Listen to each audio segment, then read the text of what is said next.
Just how did we buy Japanese video games in the 80s and 90s? We're going to talk about something that doesn't exist anymore in the video game world, and that is grey import ads. So what on earth is a grey import ad? So essentially a grey import is something you're not supposed to do, right? You're not meant to import games from abroad. That was the idea. You know, later on you get region locking. Even actually during the 16-bit era, you'd have region locking to some extent. You weren't meant to do it. Why would you want to do it though? I mean, basically, you'd want to do it because games from Japan didn't always come out in the UK or the US. They were stuck in Japan. And we're talking about games that are perfectly playable. Arcade-style games, shooters, trapped in the land of their origin because publishers didn't think we'd be interested in them, didn't think there was money to be made. But of course there was.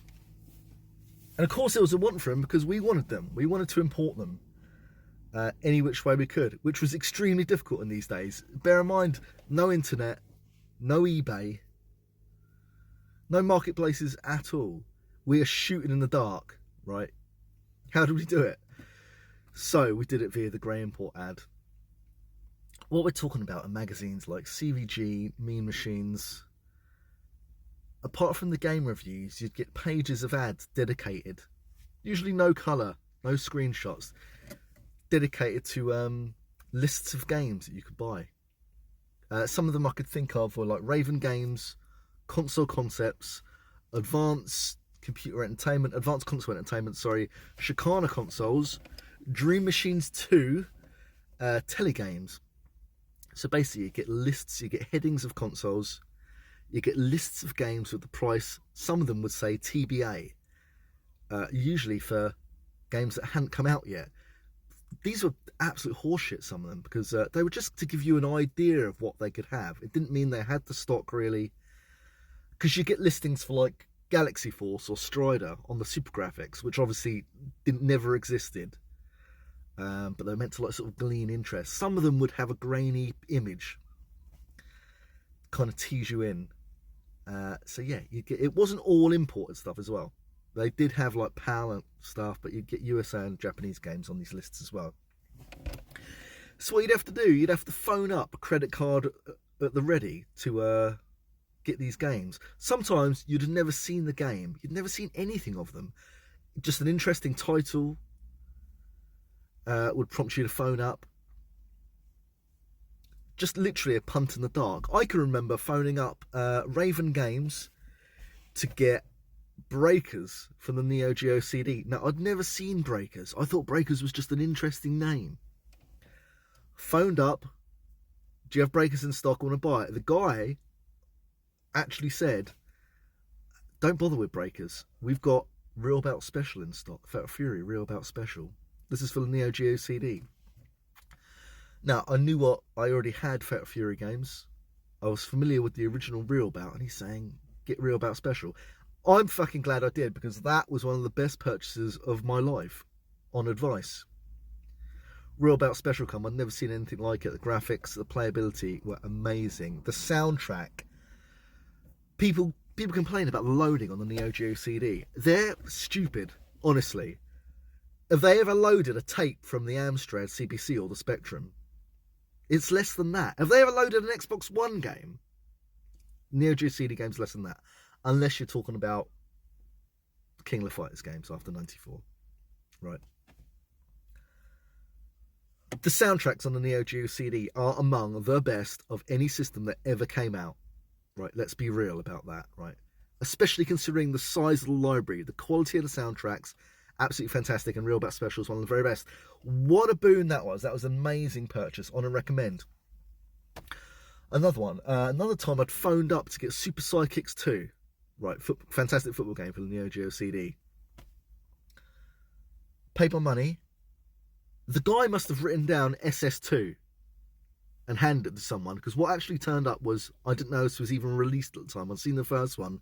I got Samurai Showdown 2 in the post. Again, one of the best games that ever came out. Right, landed on my lap. At first, I was shocked. Second, when the game went on, I was amazed. Screw Sidekicks 2. Samurai Showdown 2 was one of the best games ever. Right. So yeah, but again, just shooting in the dark, phoning up, do you have this in stock? Another example, I was going to get a Super Famicom for Christmas 1992. Geared up. Super Famicom was becoming the #1 system. I was going to get it with, they were offering something called the Advanced Color Enhancement Switch or something. Basically, you get around this with like resistors in SCART leads these days, but different times you had a switch to improve the color and clarity or something. With Castlevania 4, they couldn't guarantee delivery by Christmas. So I'd always been interested in PC Engine. I thought, okay, we're not guaranteed that. We've got to be guaranteed. So let's get PC Engine. And the available one at the time was the Core Graphics 2. It came with Ballistics, which was a horrible game. But we also bought Splatterhouse. We did. It was my parents' credit card. And bless them, we weren't loaded. They just indulged my interest, basically.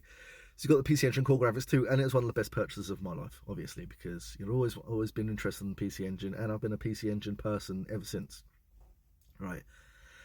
On the flip side, it can lead to disappointment. The next year, so it would have been Christmas '93, let's get the Super CD-ROM for it. It arrived, opened it Christmas morning, didn't have a power supply with it. Not even the original Japanese one. Not that I had a step-down transformer, but didn't have it in the box. Imagine the disappointment. This is from Console Concepts. Phoned them up, when the bank holidays had done, and they did send a power supply at first, but it was like a mega. It wasn't the right one, didn't fit, and then eventually they sent the right one. And I can remember this clear as day. I don't know why my brother had moved out by now. I don't know why he was around my house, but when my dad and my brother come to school and said the power supply's come, we've plugged it in, and it's running. And it was Martial Champions by Konami. It was the only game I had, and they come to school to tell me it was working. I was like 12. 13, whatever. So exciting. So that's the downsides. Also, the downsides is you don't know who the hell you're dealing with. They're shops basically trying to, they didn't always have stuff in stock. Stuff was on back order. You're just taking a shot in the dark. Like there was no information about games then. You may see one small screenshot, a grainy screenshot of a game, and think, "Oh, you remember this for the rest of your life." These screenshots, right? If you're around my age. Thinking, that's so exciting, what is that? Some of these games never even come out, right? They're just previews. They're like images taken from Japanese magazines that have been photographed and then put in a Western magazine, so it's like double worse quality. What an exciting time, though. It was my cousin Lee that actually got me into import gaming. You didn't only get stuff this way. You might have local import video game shops, independents around you, and we did have a few in Portsmouth. My cousin Lee got Super Famicom when it came out with Super Mario World and Goemon, and he rented a TV from Rumbelows with a SCART socket. It was a Philips CRT, and the clarity, even then, the clarity, it must have been 1991, 92, the clarity blew me away.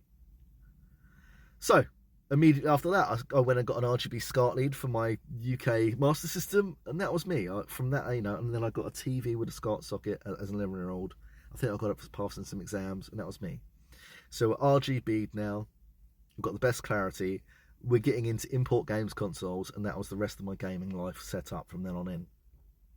See, what an exciting time. Now there's so much information, maybe too much information, right? And then you're just taking a chance. How exciting. I wish gaming was that exciting now, but now we've got PlayStation 5. Ooh, give me a break. Honestly. Give me a Casio Loopy any day of the week. Actually, don't. Have a good day. Play your games.